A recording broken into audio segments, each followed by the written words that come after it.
ऋतंभरा प्रज्ञा का मतलब है कि आप ध्वनि और आकार के बीच के संबंध को देख पा रहे हैं। भारतीय शास्त्रीय संगीत में उन्होंने ध्वनि की इस क्षमता को कुछ इस हद तक खोजा है कि वो अपनी इच्छा अनुसार कोई भी मूड पैदा कर सकते हैं। अगर आप बस ऐसे बैठें तो ऋतंभरा प्रज्ञा पैदा हो जाएगी। आपके साथ जबरदस्त चीजें होंगी।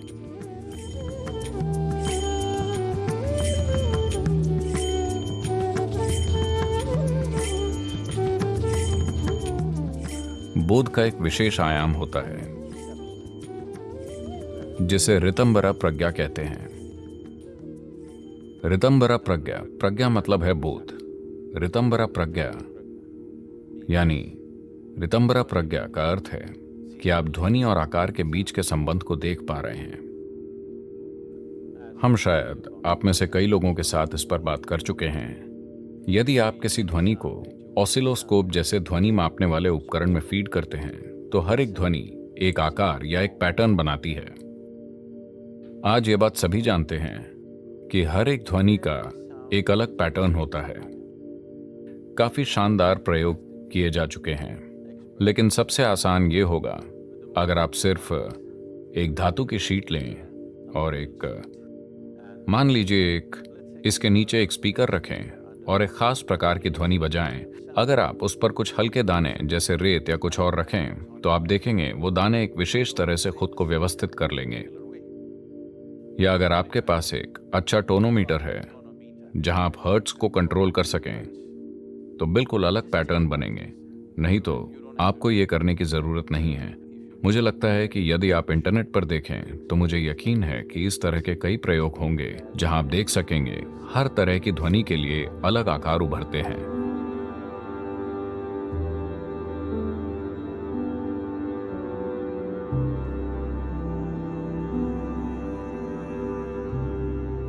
तो हर ध्वनि के साथ एक आकार जुड़ा होता है। इसी प्रकार हर एक आकार के साथ एक ध्वनि जुड़ी होती है।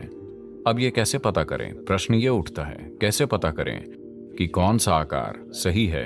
मेरा मतलब है एक खास प्रकार की ध्वनि को आकर्षित करता है या एक निश्चित प्रकार की ध्वनि को दर्शाता है। बोध के इस आयाम को ऋतंभरा प्रज्ञा कहते हैं।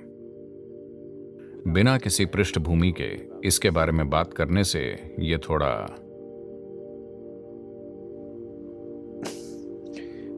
थोड़ा मजाकिया बन जाएगा, क्योंकि जरूरी समझ के बिना अचानक अगर मैं किसी नई चीज के बारे में बात करूं इसका कोई मतलब नहीं रह जाएगा। आइए इसे ऐसे समझते हैं। अगर आप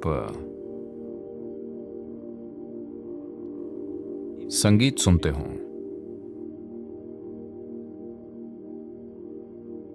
बात संगीत में मौजूद शब्दों की नहीं है। मान लीजिए कि आप केवल आवाज या एक वाद्य यंत्र सुनते हैं।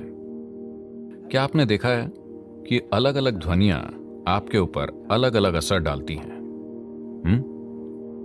एक खास ध्वनि आप में प्रेम की भावना लाती है, दूसरी ध्वनि आपको शांति देती है, कुछ ध्वनियां चाहती हैं कि आप झूम उठें। अलग अलग चीजें सिस्टम पर तरह तरह के असर डालती हैं।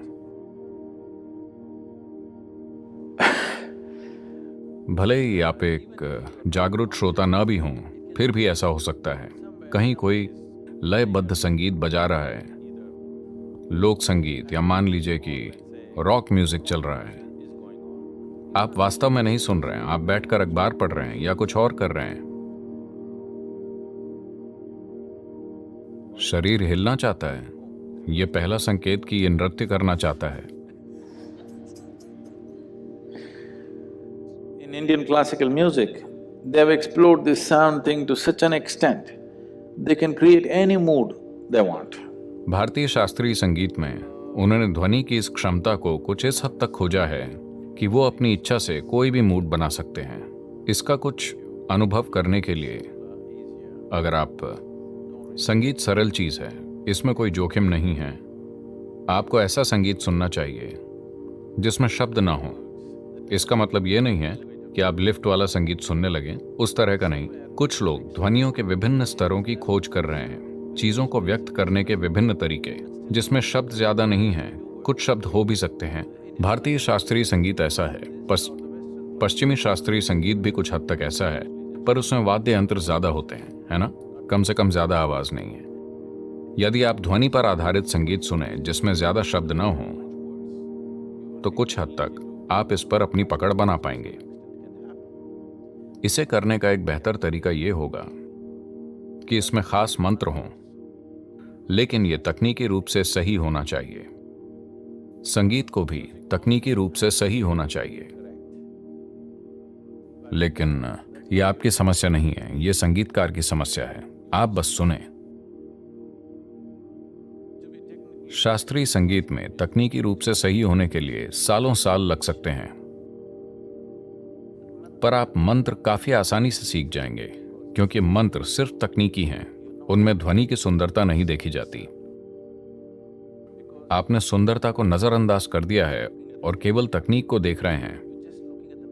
आप केवल ध्वनि के गणित को देख रहे हैं। यह उस अर्थ में आसान है यदि आप इसे करना चाहते हैं, पर इसके लिए भी एक स्तर के ध्यान की जरूरत है। नहीं तो सबसे अच्छा तरीका यह है कि अगर आप स्थिर बैठना सीख जाएं, बिल्कुल स्थिर, आपके भीतर सब कुछ स्थिर हो जाए। अगर आप बिल्कुल स्थिर बैठना सीख जाएं, कुछ भी करने की कोशिश किए बिना, कुछ सुनने की कोशिश किए बिना, ध्यान करने की कोशिश किए बिना, जाप करने की कोशिश किए बिना, भगवान या शैतान या कुछ और सोचने की कोशिश किए बिना, बस ऐसे ही अगर आप बस बैठ पाएं, तो ऋतंबरा प्रज्ञा पैदा हो जाएगी।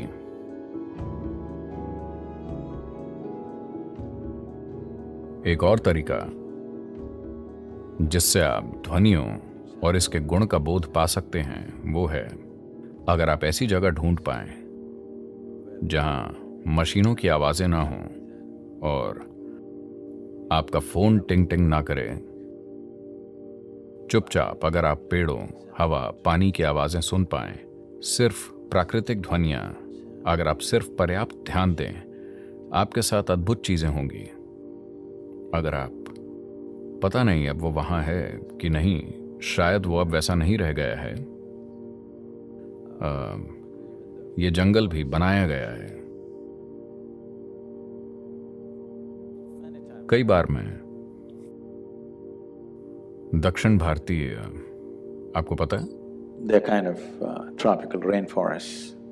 उष्ण कटिबंधीय वर्षा वनों में रहा हूं। सबसे अधिक मैं वहां लगभग 23 दिन था। मैं लगभग 23 दिन के लिए जंगलों में रहा, अकेले। उन दिनों कोई मदद नहीं होती थी, कोई सेलफोन नहीं थे और यहां तक कि टॉर्च की रोशनी भी नहीं थी। और चौथे दिन मेरे पास जो खाना था वो खत्म हो गया, इसलिए मैं जंगल के सहारे जिया। लगभग 8वें दिन तक मैंने अपनी जैकेट और अपनी आधी कमीज खो दी, क्योंकि कुछ जानवरों ने मेरा पीछा किया। कुछ ऐसा हुआ, मेरे पास आधी शर्ट और पैंट थी और मैं चलता रहा। अब यह हाथियों वाला, बाघ वाला देश है। मैंने बाघ, तेंदुआ, हाथी, सभी प्रकार के, जंगली भैंसे, तमाम तरह के जानवर देखे, बहुत करीब से देखे। पर आखिर में अगर मैं पीछे मुड़कर देखूं कि मुझ पर सबसे बड़ा असर किसका पड़ा, वो थे कीड़े। नहीं नहीं नहीं, वो अमेरिका में टिक्स की तरह नहीं है, वो हमें काटते नहीं। वर्षा वनों में रातों में जो ऑर्केस्ट्रा चलता रहता है, हे भगवान, ये अविश्वसनीय है। और उनकी टाइमिंग हर रोज रात के 2:15 का मतलब है कि एक ग्रुप रुकता है और दूसरा शुरू हो जाता है। सच में उनके समय की समझ, हर दिन उसी समय, ठीक उसी पल एक ग्रुप रुक जाएगा, दूसरा ग्रुप शुरू होगा। और आप नहीं जानते कि वो किस बारे में बात कर रहे हैं। वो जरूर कुछ ऐसी बात कर रहे हैं जिसे आप कतई नहीं जानते। वो सिर्फ बेवकूफ आवाजें नहीं निकाल रहे हैं। इसलिए अगर आप बस वहां बैठकर सुने सुने सुने और सुने, तो धीरे धीरे आप ध्यान देने लगते हैं कि इसका एक पैटर्न और एक संगठन है जो किसी भी मानव सिम्फनी से कहीं अधिक बड़ा है, जिसे आप पा सकते हैं, कहीं ज्यादा जटिल और कहीं अधिक तीव्र। इसलिए अगर आप सुने तो बस सुनना सुनना सुनना, सब कुछ सुनना सीखिए। मतलब ये कि आपको बात नहीं करनी है, आप समझे? बस सुने। आपको कुछ कुछ समझ में आएगा कि ध्वनि और आकार कैसे संबंधित हैं। लेकिन अगर आप इस पर शोध करना चाहते हैं तो एक अलग तरह की भागीदारी जरूरी है। पर हर चीज के लिए एकाग्र ध्यान होना चाहिए। क्या जरूरी है, क्या जरूरी नहीं, ये मत सोचिए। जो कुछ भी सामने आए उसे सुनना चाहिए। ये बहुत जरूरी है।